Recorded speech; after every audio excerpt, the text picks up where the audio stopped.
it's JT, and this is another episode of JT Talks Jobs.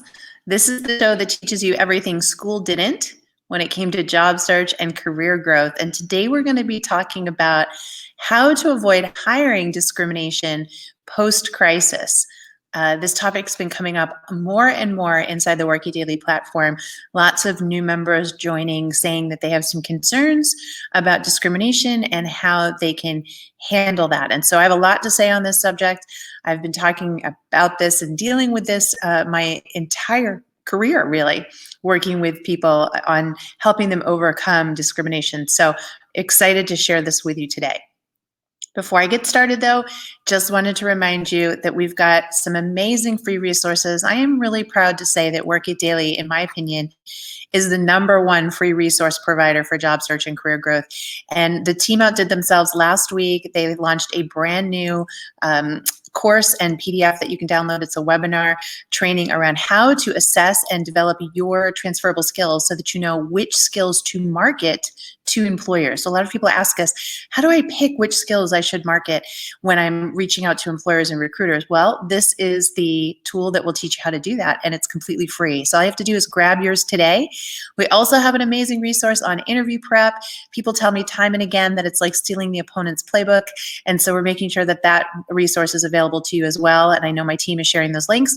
Remember, you also can go over and we have over, at this point, there's over 10 resources on this page and counting. We're adding new ones all the time that are really in-depth, helpful tools over on our resources page at Worky Daily. So bookmark that page when you head over there as well.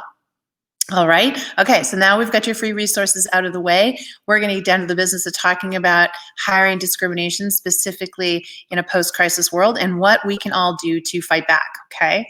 So the first thing I want to talk about is something that I say all the time, and it might seem a bit controversial, but it's important that I clarify this. Hiring is discrimination. There is always going to be a factor of discrimination in hiring. People immediately associate this with negativity, and understandably so, because there's a lot of illegal discrimination that the government has tried to put in place to avoid that.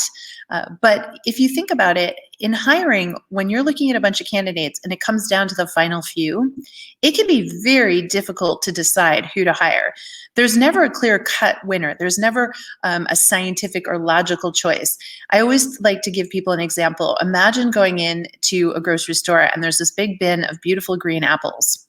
And they're all beautiful, but they're all a little different, a little bit, larger, different in color. So it comes down to the fact that you're only allowed to choose one. Well, on that given day, there's going to be some subjectivity to your choice. Maybe you're not that hungry, so you don't pick as large an apple, or maybe you're starving, and so you pick the biggest apple you can find. Or maybe you've heard that darker green apples are a little bit sweeter, or you like a tartar apple, so you go with the lighter green. See what I mean? It ends up coming down to some discrimination on your part to make that difficult choice. And this is what happens in recruiting. When hiring managers have it down to just a couple of candidates, it's a hard decision. And what I want you to take away from that analogy is that if you are not the one that is selected, it by no means indicates that you did anything wrong, or that you're less than, or that there's something wrong with you, or that you failed, because this is what most job seekers say to me.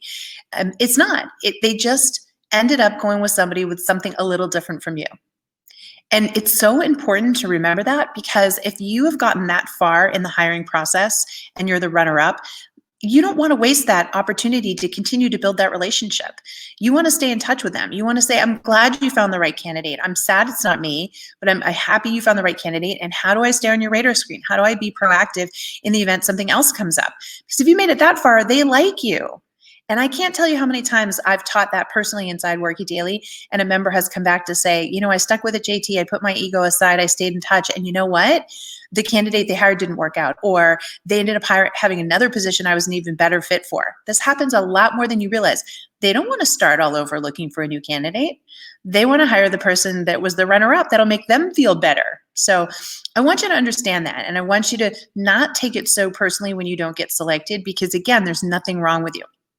But they did have to make a choice, and that is being discriminatory. That's how that works.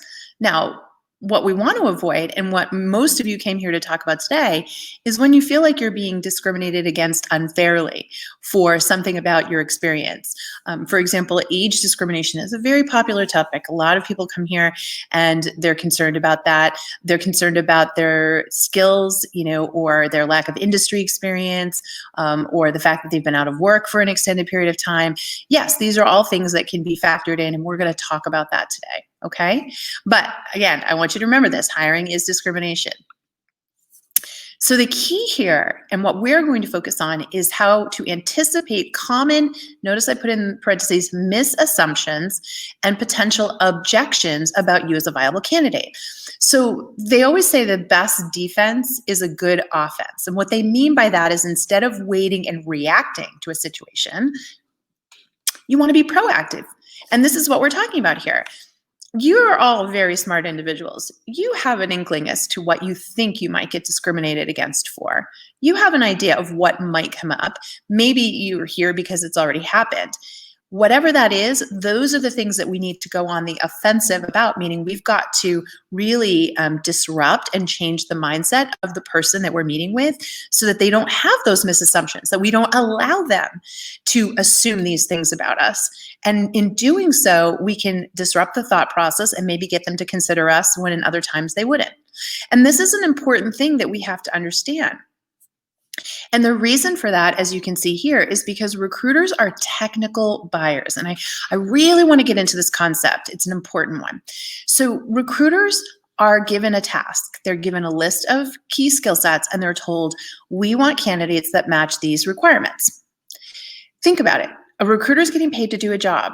How well they do the job of bringing candidates that are a match reflects on them and how they're perceived as doing their job well. Right? They have a job to do too. So they're called a technical buyer because even though they're not going to be working with you day in and day out, and even though most of the time recruiters don't really even understand the work that you do, they are given a set of technical requirements, and their job is to match you up to the list. And the better job they do, the better they look like they're doing their own job. So this is why people will say, I could do that job. Why can't they see it?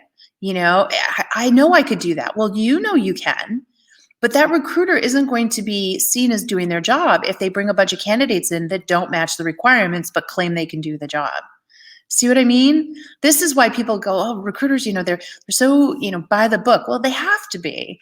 This is their job, and this is how it's been defined. So knowing that, let's think about this a second. This means that if you are not a 90% to 100% match on paper, right, your resume or on LinkedIn, you will not get called by a recruiter. And notice in a little fine print that it says, and you can't be more than 100% match either. So recruiters are told that they want the exact match, not underqualified, not overqualified. So this is why you will not get contacted if you don't seem exactly on point for what they're looking for. And if you see a job and you think, I absolutely can do that job, one of the things that you should do is take every piece of that job description, every requirement they've listed, and then give a quantifiable example, an actual physical example from your work history that proves that you have that. And if you can fill that whole thing and be 100% match, good to go. If you're missing a bunch, not going to happen. And if you're this and then some, if it says you need up to 5 years of experience and you've got 30, now you're overqualified. And so again, that's in the mind of a technical buyer. They were given a very specific list. You can't be too much or you can't be too little. And so we have to know that and keep that in mind as we're going through this. So what's the solution? It's to find multiple ways to connect directly with the company. So we know, studies show, that people that apply online, only about 3% of them ever get called by an employer. And it's really simple math. I'll show it to you. So first of all, because of automation, applicant tracking systems, now companies get hundreds, sometimes thousands of job applicants for a single job. And that's because everyone is using the easy button. Well, I can just apply to that job. I think I'm a match. I'll apply. Who knows? What do I have to lose? It takes me just a few minutes to apply, and I'm not wasting any paper or any postage stamp. I'll just sit here, and post to as many jobs as I can. That's post and pray. We also call it spraying and praying. And so many people are doing that. They're stuffing the inboxes of these companies. So now they have hundreds and thousands of resumes to go through. Now, just think about that. If I had to sit and read 100 resumes, top to bottom, line by line, it would take me weeks. And I don't have weeks. I'm a recruiter. I've been told to find the top 3 to 5 candidates for the hiring manager who are an exact fit. So what do? Well, first they turn on some filters on the applicant tracking system that says, look, all these applicants, these 100 applicants, they need to match these 5 things. They don't tell you what the 5 things are on your end, but on their end, they can say, if they don't have these 5 things, don't consider them. That'll immediately cut the list down in half, sometimes more. Then they'll refine the list even more. They'll say, okay, so if there's now 50 of them, I need to get this down to about 20. So let's also make sure that they have these 3 things. I'll get rid of that. And now they get down to about 20 resumes, and they'll start to look at the actual resumes, but they'll do something called the skim test. So the skim test is where they open up the resume, they're looking at it. If they see some basic things that they need, they'll go back and do a more thorough read. If not, they'll toss them. And then they get down to it and they say, all right, here's like 10 candidates. I'm going to reach out to them and see if they're still interested. So if you've ever had a recruiter reach out and say, are you interested in this job you posted? Can we connect? And you don't get back to them fast enough and you never hear from them again, do you know what happened? They reached out to 10, maybe 15 people, and the first 5 to 7 that responded right back that they had phone calls with and were a match, they took those and they took those out of those 7, 3 or 5 of them and actually forwarded them to the hiring manager. So when it's all done, do you see where we get to 3%? Very, very few people get contacted.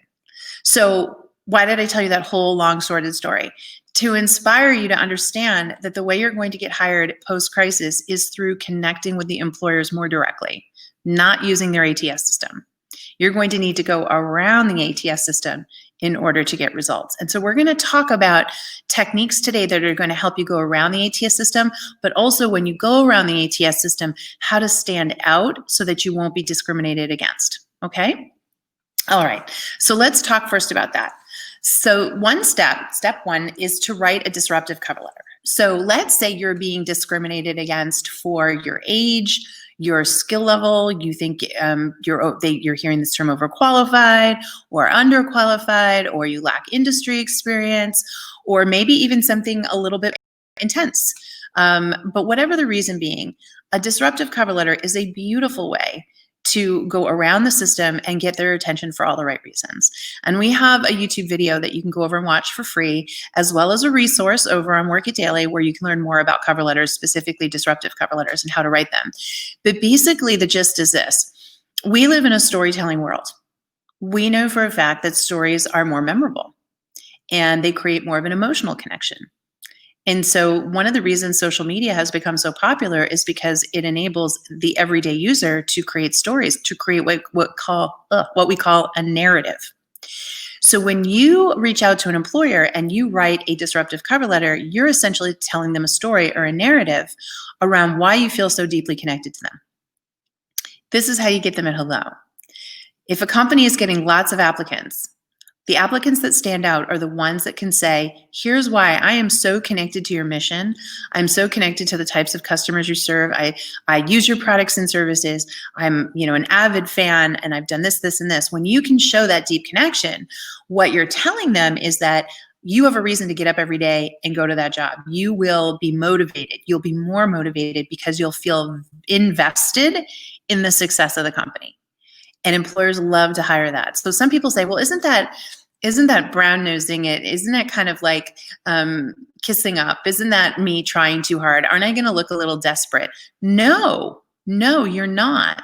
Not at all. This is a job worth thousands and thousands of dollars. This is a stressful decision on the part of the employer. They welcome somebody who can tell a compelling story about why they get them.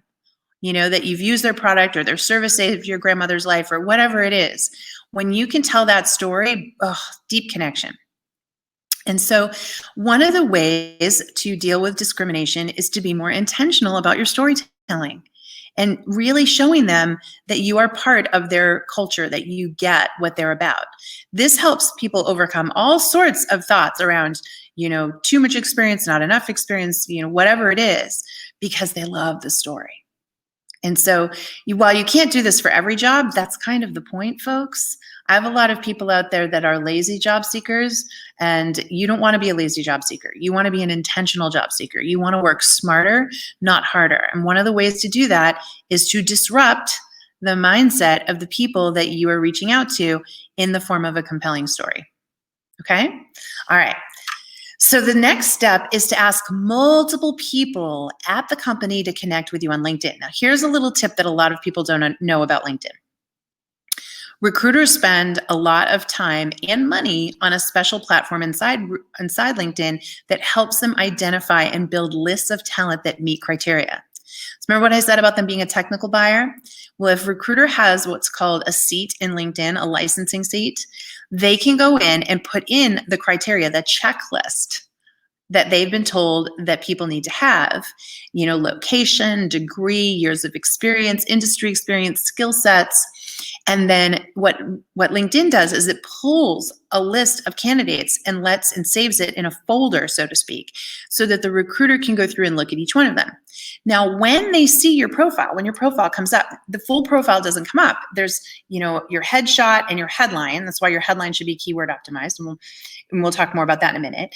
And then a little bit other, it's like a card of information, but it's not your entire profile. And then if they like what they see, they can click through. Well, one of the features that they put in a few years back was if you are connected to people that work at the company, it indicates to them how many people you know at the company. So how many connections do you have at the company? So I always advise, and we teach our Work It Daily members to create a bucket list of employers that they're really interested in, and then start asking people that work there in the same department that they would potentially work in, or people the same background. They do their due diligence. They go over to the company page on LinkedIn and they look at all the employees and they look for matches, and then they send a customized connection request. Hey, we haven't met, but I see you work at XYZ, and we went to the same college, or we have this in common. Whatever you have in common, can we connect? Now, here's why you want to do this. If you do that a lot, not everyone's going to connect with you, but if you get 3, 4, 5 people from the company to connect with you, even if you don't talk with these people, even if they're not good friends of yours, when the recruiter's in LinkedIn and your profile comes up and it says that you're connected to 4 people at that company, you better bet the LinkedIn recruiter is going to be more likely to what? Click through and check out your profile. So again, this is how you can get over that discrimination, by building up connections, by getting third-party credibility, so to speak, from these other employees, and you haven't even met them. Now, we'll talk more about ideally you'd like to meet them and talk to them, but at the very least, everyone here should be trying to connect with people at the companies where they want to work for this very reason. Okay, step number 3. See if you have any connections at the company that in general, I shouldn't say at the company. If you do have connections at the company, that's great. But if not, you want to be also doing your research on your second line connections. So this is where you go over to the company page of the company that you want to work for. You click on all the employees, and any of the employees that have a second next to it, it means that you and them share a common connection. Somebody that you're directly connected to on LinkedIn is also directly connected to them. And you can look at those. You definitely want to reach out, because if somebody you know pretty well knows somebody at a company, you want to message them and say, would you be willing to introduce me to so-and-so? I'm a big fan of the company. I'm not going to ask this person to help me get a job. I would never put you in that position, but I do have just a couple of questions about what it's like to work there, and if they've got one particular tip on how to stand out in the hiring process.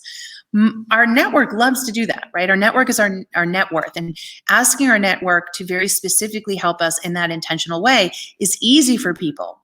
When you say to someone, hey, so-and-so, would you be willing to introduce me? Of course, it's so much better than when somebody says, do you know anybody that works at a company, or could you introduce me to somebody? Now you're asking them to do the research too. But if you've done the research and all you're asking for is the actual introduction to a specific person, it's very easy for people to do. And this is important. We don't spend enough time looking to see who our connections know. That's the whole reason LinkedIn exists. So you definitely want to leverage that piece of it as well. All right, step 4, finding the recruiter's actual email address and sending your story to them directly. So by story, I mean disruptive cover letter, the reason why you feel connected to the company. So you can apply online, but there's probably lots of applicants. A lot of times you can go to the recruiter's profile on LinkedIn. Many recruiters will actually list their email address. You can also try to use some of these websites. So some of these sites, like there's one that we mentioned, hunter.io, hunter.io, that can help you find the email address of somebody. So you have nothing to lose by grabbing the email address and sending them a very short note. You don't want to send an epic novel, but it's a very short note. And you might put in the headline to the recruiter of the email, the subject line, wanted to share this story, right? And so wanted to share the story, open it up, and you say, "Dear so-and-so," to the recruiter. I hope you don't mind, but encloses the story of why I feel so deeply connected to your organization. I recently applied to the XYZ position on LinkedIn, and I really wanted to share why I'm so passionate about what you do or why you do it, right? Something like that. That's it. So it's only a couple sentences long, and then you PDF your cover letter, you attach it, and boom, they open it up, and now you've got them interested. Because sometimes they don't allow the cover letters to be submitted online. So people say, well, then I don't need to write one. Not true. That's disruptive cover letter. You want to talk about getting over discrimination and getting someone to fall in love with you? Go the extra mile. Get it in their hands. You do not want it to be lost in the ATS, the darkness of the ATS, okay? All right. Let's talk step 5 so you can overcome discrimination. Please make sure that your resume and your LinkedIn profile are updated and objective. So this is a big one. And I think you all know this is a very big part of what we do at Worky Daily. Our coaches are trained to make sure that your resume is updated and objective. By updated, I mean it's in the latest format. So many times people are using outdated formats that make them look older. So we deal with age discrimination. It can make them look narcissistic. We've seen situations that maybe make them look not skilled enough. So there's a whole way that you need to format your resume right now to pass the 6-second test with recruiters. And a big part of that is making sure that it's objective, meaning you take out all the flowery, fluffy text where you try to oversell yourself and you sound like a salesman. And the same thing happens on LinkedIn. Now on LinkedIn, in addition to it being objective, it needs to be keyword optimized because LinkedIn works, it's a search algorithm. It works very similar to, say, Google. And so you have to know what keywords to put where in order for you to show up in search results. So these are very important skill sets. A lot of people will come to me and they'll say, I'm being discriminated against for my age, JT. For example, they're telling me I'm overqualified. So we open the resume. The resume is 4 pages long in any point format font in this fancy scripted font because they want to make themselves look more important. It's so wordy. There's tons of paragraphs everywhere, and it screams narcissistic, self-important, and desperate. Then we go over to LinkedIn, and they got nothing on it. There's no bullet points, there's no description, or again, there's this 5-paragraph about section that they try to get all sorts of creative on. In both of those cases, you will be discriminated against, and not in a good way. And so knowing how to make sure that your resume and LinkedIn profile are objective and are factual and are optimized is very, very important these days to help deal with discrimination. All right, and then I'm going to talk about step 6. And step 6 is to prepare for interviews before you have them. So many of the time, I've seen a job seeker, work on their resume, work on their LinkedIn profile, wait around, and they finally get a job interview. They apply. And now they get a job interview and it's a phone screen. They're like, can we talk now? Sure. Have they prepped it all on how to answer interview questions? Have they thought about their answers and how their answers would make them sound or appear? No, they wing it and they don't move forward in the process. Or maybe they do okay on the preliminary phone call, but they don't prep for the big interview with the hiring manager, and they get there and they and ah their way through, and again, they don't move forward. So you're going to be discriminated against in interviews if you are not prepared. And honestly, when we're not prepared, we're more nervous and more things will come out that will come out the wrong way. So if you are in an active job search right now, part of your time should be doing interview prep right now because you don't want to be caught off guard. You don't want to be vulnerable, which makes it easier for them to discriminate against you for a whole myriad of things. That's why you want to do the interview practice. It's just expected these days that you be strong at answering interview questions. And again, as I mentioned today, one of our free resources that we share with you is the 18 most common behavioral interview questions that you get. These are the hardest type of questions to answer. Almost all recruiters use them these days to evaluate candidates. And it's just, it's a travesty if you don't do this in advance, I'm telling you, because it's already hard enough to get a job interview. We're already, trying to deal with the discrimination of just getting through the process to get interviewed. You don't want to blow it on the actual interview. Okay. All right. So there you have it. These are 6 steps, 6 things that you can do that help you make sure your brand is updated, make sure your approach is really intentional with employers. And candidly, it's so easy for them to discriminate against a piece of paper in a system. This is about you building connection and going around, so it's harder and harder for them to ignore you or discriminate against you, right? That's the thing. When you get to know people, it's much harder for them to do. And so using all of these techniques collectively is one of the best ways you can make sure that you're shifting perspective. So speaking of that, that's my little PS note. Don't go into this looking for discrimination. I think one of the biggest mistakes we make is that we're going in and just looking for it, just waiting for them to discriminate against me, just looking for that rejection. I had someone just the other day in the executive program say, well, it happened, this happened, and they clearly are dismissing me. I said, wait, that's not how I interpret that at all. And I'm in recruiting and I've done executive recruiting. That's not how they said that at all. This person was completely misrepresenting the situation, but it's because they didn't get the outcome they wanted, so they really wanted to blame it on something. And you just can't do that, folks. It is a very competitive time out here. Remember what I said in the beginning. Doesn't mean that you did anything wrong, and we want to stop blaming if there's not really that kind of discrimination going on. Of course, there's discrimination in terms of having to narrow down the choices. But before you try to say that it's them and they're being unfair to you, look at it differently. Go into every situation going, all right, this is my chance to shift perspectives. This is my chance to get them to see the real me. This is my chance to get them to not make any assumptions about me. You have to go into it with a more proactive attitude, because if you look for discrimination, you'll find it. But if you look for opportunities to overcome the discrimination and really make a great first impression, you'll find that too. It's all in the way that you look at it. And with that, I'm going to leave you with a quote, and it is, "Objections are just questions disguised as roadblocks." This was something that I learned very early on when I was when I did training and development, and we were putting together this sales training. And this sales expert said, objections aren't objections, they're just questions. They just are disguised as roadblocks, people thinking they can't do something, or they can't use you, or that you won't be a fit for the job, or that you don't have the things. Well, you can look at that as an objection, or you can look at it as a question as to, well, why don't you have that? Or why do I think you don't have that? Or why do I think that you won't be able to do the job without it?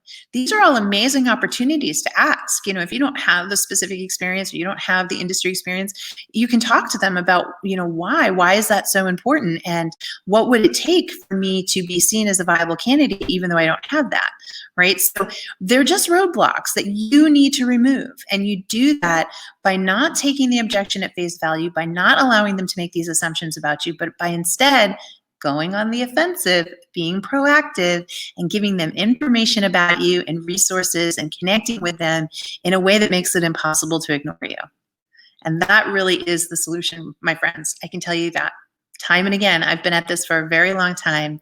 And I know I've seen people who swore they were being discriminated against. And when they did the things that we talked about today, their entire job search changed. And their entire approach to job search, and their entire outlook to job search, and their attitude changed. And they got results. And you can too. I would never sit here, and some final thoughts, I would never sit here and tell you that discrimination doesn't exist. I opened up today's session by telling you hiring is discrimination. But I do find that sometimes people are very quick to assume the worst. And, almost are looking at it as a way to excuse themselves from the fact that, this is hard work. Looking for work is a challenge, and it's competitive, and you're not going to win every time. And we don't like it. We don't like rejection. None of us do, but that's part of the process. So I challenge all of you on that. Okay, awesome. All right, so I'm going to be taking questions now. Again, friendly reminder, we have a brand new hot off the presses tool resource that will help you identify which of your transferable skills you should be marketing to employers. That is available to you today, now, and also our 18 most common interview questions is available to you. And I know the team are making those available. We're all about the free resources here on the JT Talks Job Show, so make sure you go get yours. And now I'm going to jump over here and take some questions from the audience. So let's see here. First question's from over on YouTube. Hey, YouTubers. I was applying to Oracle and they said they only wanted recent college grads for their entry-level positions. Is this legal? I found it to be strange. Yeah, that's really interesting. So they would have to make a case for why a recent college grad is more skilled for the job, the entry-level position, than someone who has a lot of experience. It is technically, could possibly be considered age discrimination, but it's a fine line. They said recent college grad, which means in a court of law, what they might say is, well, recent college grads have just developed a certain skill set and it's fresh in their mind, and that's the skill set that we're leveraging. Like, they could probably be wonky like that. In my personal opinion, forgetting legality aside, yeah, this is very clearly that they want young people. Yeah, no doubt about it. They're using some loophole and some language. Could you go after them if you want to make the case? I always tell people move on. If that's the environment and the mindset, is it worth it? They're still not going to hire you when it's all said and done. You could get into a court case, and the harder thing is that the more of a stink you put up about something like that, other companies know that you've done it, and it can get harder to get hired. So my personal opinion is that if that's what they said, then that's not the kind of company you'd want to work for. Now, here would be my suggestion. If you really love the company and you think that that's just a recruiter that misspoke and it's not accurate, you use the techniques I taught you today. You go find 5 or 10 people that work there that are your age, and you connect with them. You ask them to connect. And then you find people that know people who work there, and ask them to connect and say, look, can you help me? I would really like to work there. I thought I was a fit for this job, but they told me they only take recent college grads, and I really wasn't sure why. Can you help me navigate the process and look at where I might want to focus my efforts to be considered for a position there, given my age and my experience? So see what I mean? It just, instead of looking at that objection and immediately going to the discrimination, which it could very well be, I would rather you look at the techniques I talked about today, go around the situation and actually talk to somebody else who can vouch for you, somebody else that can walk your resume in and say, this person was told that only we take recent college grads, but I don't think that's the case. And they were so polite. They reached out to me and wanted to know if I had any thoughts on where they could fit in the process. Who knows? There might be a hidden job there that's not posted publicly that you'd be an even better fit for.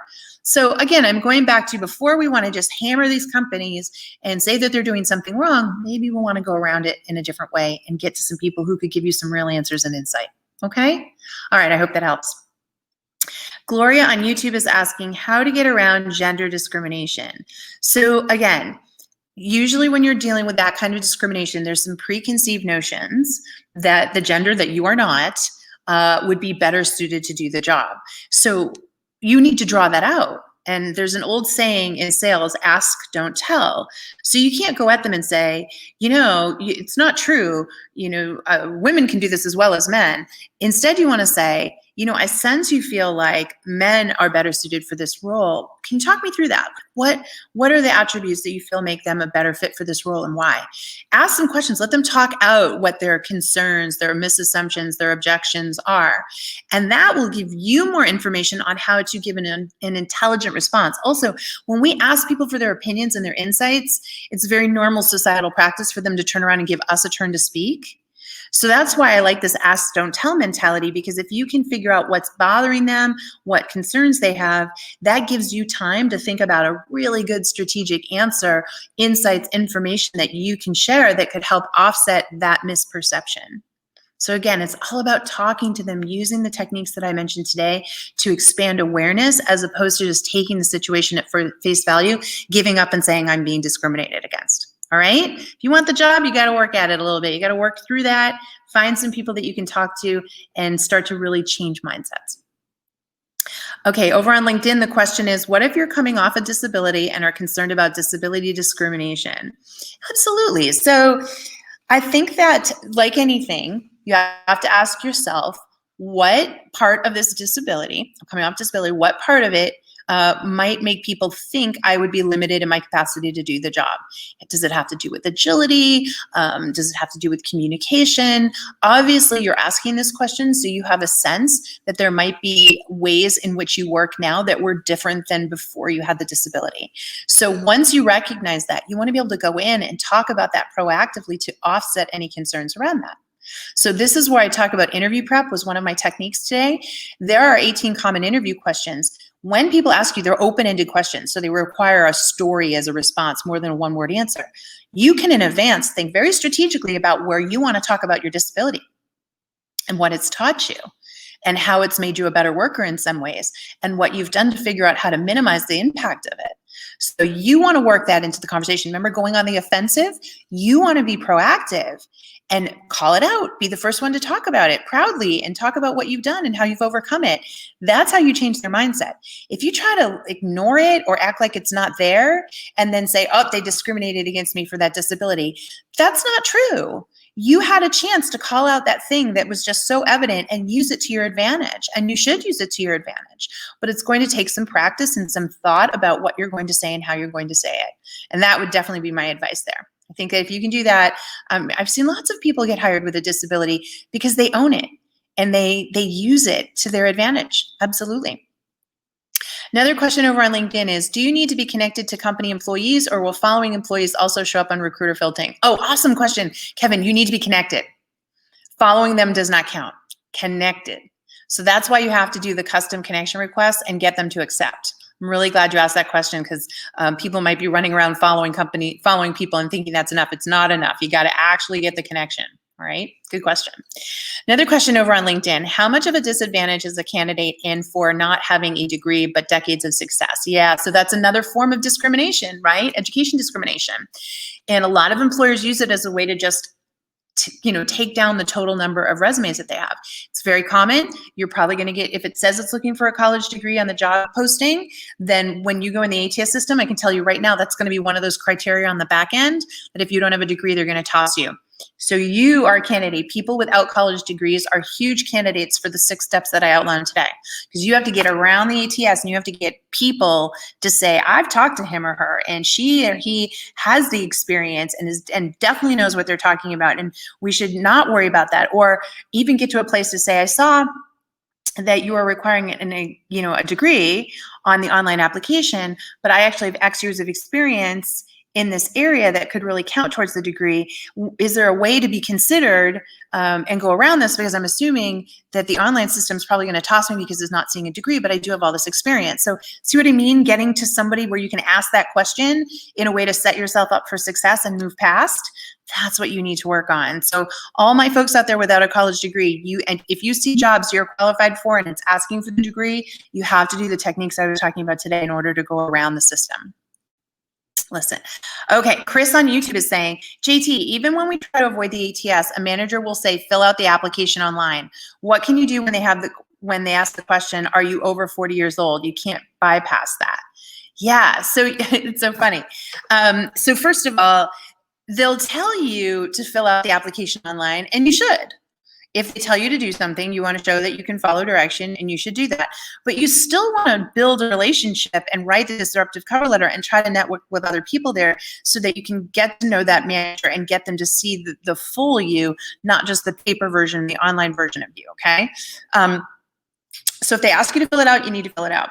The other thing that people need to know is you never skip a field. Never, ever, ever skip a field. If you skip a field on the backside, that can be one of the things that disqualifies you. So even if you don't have an answer to a question, put not applicable or don't have an answer or whatever the case may be. Never leave anything blank, which leads to this question on age. If they say you're over 40, you have to click yes. Yeah.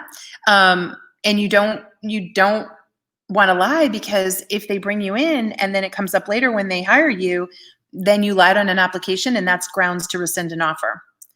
Is it potentially age discrimination to be asking you your age? Yeah. But again, I want you to go around the system and build relationships and do what they say and build relationships. And really, if you exhaust all those options and you can't find people, I mean, for example, is there not a single person there that isn't over 40? I mean, I would go through and look at all the people that are employed there and find all the over 40 people and ask them to connect, so that you can connect with them and say, I saw this question on the online application asking me if I'm over 40 or not. What do you think that's about? Do you think that hurts my chances? Do you have any suggestions on how I can get around that? Talk to the people that can give you the answers to get through things like that, so that you can shift perspective. Yeah. Another question from YouTube: how to not show year of high school graduation on a job application? Well, if there's not a specific spot where they're asking for the date, then you don't have to list it. But if they do, again, if you fail to list it, you will in fact be disqualified. So there's no way around it, which is why, folks, I can't stress it enough. Applying online is the least effective way to look for work. It should be the last resort, and it should be because you've already talked to somebody there and they say, okay, let me talk to the hiring manager, or let me get your resume in, but apply online. The online system it's built to be discriminatory. It is literally the job that it does. And so people say there's no other way to apply. Yes, there is. There absolutely is.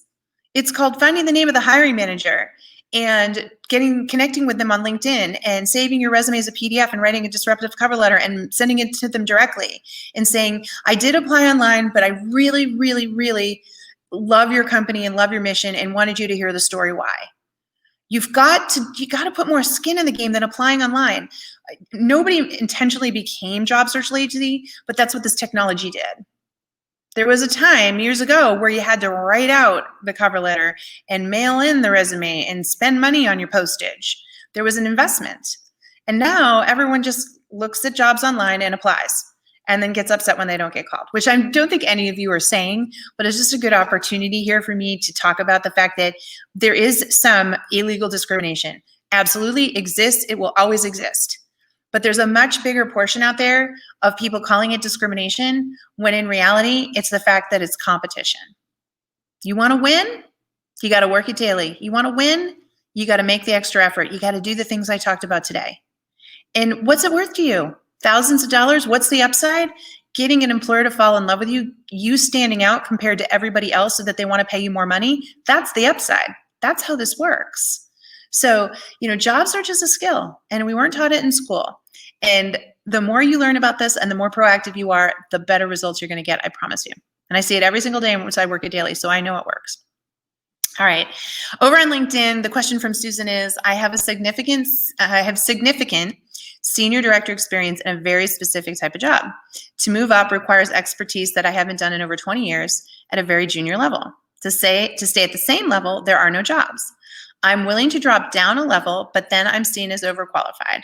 I've been advised to demote my title on my resume for those jobs, but then it doesn't match my LinkedIn or website.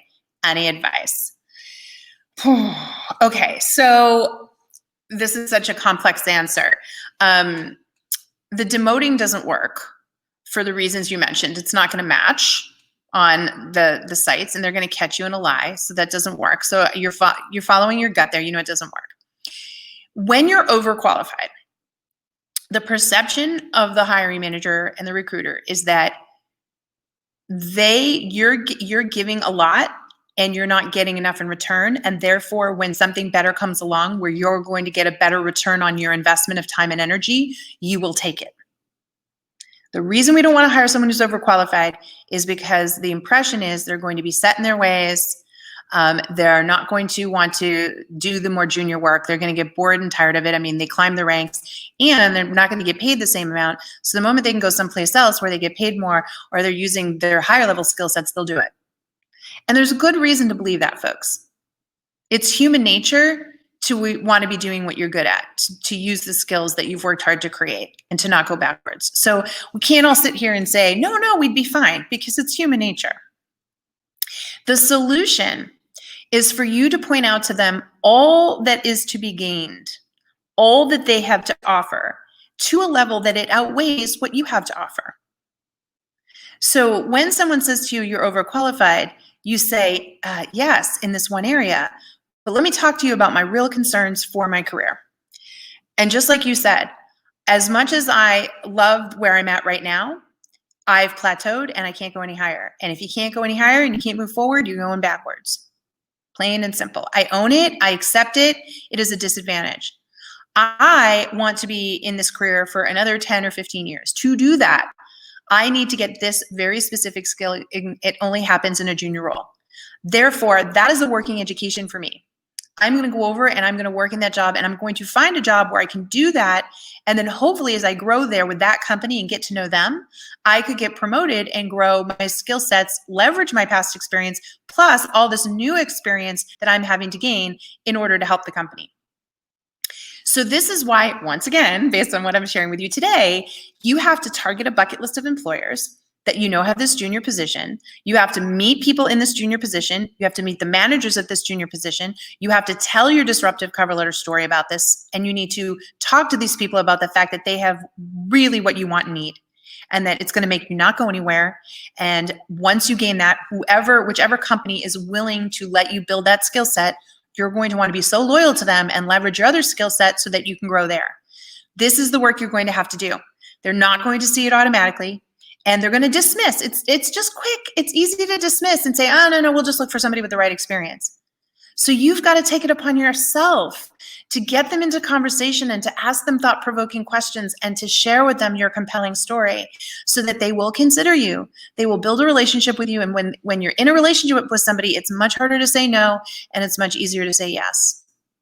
So you need relationships with those people in those divisions, in those companies, in those roles. And you need to build them and make your case and get people to support you. And when you do, you will get the job you're looking for. All right. Phyllis is asking, as a recruiter, I can honestly say you are spot on, JT. Oh my gosh, Phyllis, I love you. Thank you. What can I share with hiring managers who are younger, less experienced than me to put them at ease about my expertise, years of experience, so they aren't concerned by me being a more seasoned candidate? Phyllis, I love this question. Okay, so first of all, let's map out what we talked about today. We've got a younger audience. So what assumptions can we make here? You already said it yourself. They're going to be fearful that you're going to be bossy, that you are going to act like a know-it-all, that you're going to embarrass them with their lack of knowledge and point out what they don't know, that you are going to not want to try new ideas, and probably that you're not very tech savvy, and all these other things, and that you're not going to be able to hang or talk with them, that you're going to talk down to them, that you're going to talk to them like a parent, right? This is what's going through their head, all these fears, right? So list out all your fears, all the fears that they could have, and then ask yourself, what can I do in order to make them feel more comfortable? Well, I'll tell you one thing, it goes back to that ask, don't tell. How about showing a genuine interest in them? Wanting to really learn more about them and their life and their pursuits. Wanting to learn about why they're excited about recruiting, right? What do they love about it? How about talking to them about the fact that you envy their tech savvy and that you would love to be able to learn from people, who have this innate ability with technology, so playing up that fact that, they've got these advantages you don't have. How about you talk about the things that you love about working with younger people? Their energy level, their sense of humor, the fact that they're not jaded and they don't have all these bad habits and all these negative memories. So they look at things more positively, that they're trying to learn and grow, which we all know if your career isn't growing, it's dying. So can you see how you could look to them and say, look, I'm going to call it out. I know I'm the older person, but here's the thing. You have so much to offer. You have so much to offer me that I just really want to work with you. Because in their mind, what they think they're going to get is somebody who's tolerating working with them. And instead, what they need to see is somebody who's genuinely excited about working with them. And that's what you do, Phyllis, and it works. And you can say, hey, in return, I'm happy to share my expertise, but if anything I've learned over the years is there's always new stuff to learn, and that things that used to work don't work anymore. I'm always learning and growing, right? And you'll put them at ease. Just show them that you really, really want to work with them. And sincerely, but take the time to map it out. List out all those things that we talked about and think about how you could address that to ease their concerns and fears. Okay. Awesome. Wow. You guys have been amazing. I want to do something really quick and just say, I can't stress it enough. Thank you so much. It's been an honor and a privilege. My team and I say this all the time, to be able to stream JT Talks Jobs live Tuesdays and Thursdays. Before all this pandemic and crisis started, we decided as a team that our goal was to help 1 million people in 2020. Never did we realize that all this would happen. And to be able to be here, the topics that you give us, the questions that you give us, you help us, you teach us what we need to create, what we need to do. We learn so much in these sessions, which then helps us for our paying customers, our folks that go into Work It Daily. It makes us that much better for them. So thank you. Thank you for coming and attending and participating and being part of the JT Talks Job family. Just so you know, we'd really like you to be part of the Work It Daily family. And if you're not aware of this, we have a very special tool that we've released, which is a one-time payment option. If you would like to have your resume, your cover letter, your LinkedIn profile, your interview prep, your job search strategy evaluated, reviewed, looked over, and worked on with a career coach, that's what we do. And we do it with technology, which makes us very affordable. So to give you an idea, for $39.99, you can get all of that done. You get a whole month inside our program working with our coaches. You're part of a community with thousands of other amazing job seekers, a private community. It's so nice to be part of a private family. And you get access to all our resources, which we keep adding to. So if you've never thought about joining us, or you come here on a regular basis and you're like, I don't think I need her yet, I get it. But I'll tell you something, you also don't want to wait, because things are turning and companies are going to start hiring and competition is going to be stiff. So if you don't feel like your tools are 100%, now is the time to come on over and join us for a month. I know you're going to fall in love with us and then you're going to subscribe regularly, but at least you can join at least one time, 1 month, and see what it's all about, okay? All right, so I hope I see you over there when you need the help. Otherwise, come back Thursday, come hang with me Thursday, and thank you again. You're all the best, all right? Have a great one, and remember what we always tell you, if you want to win, you got to work it daily.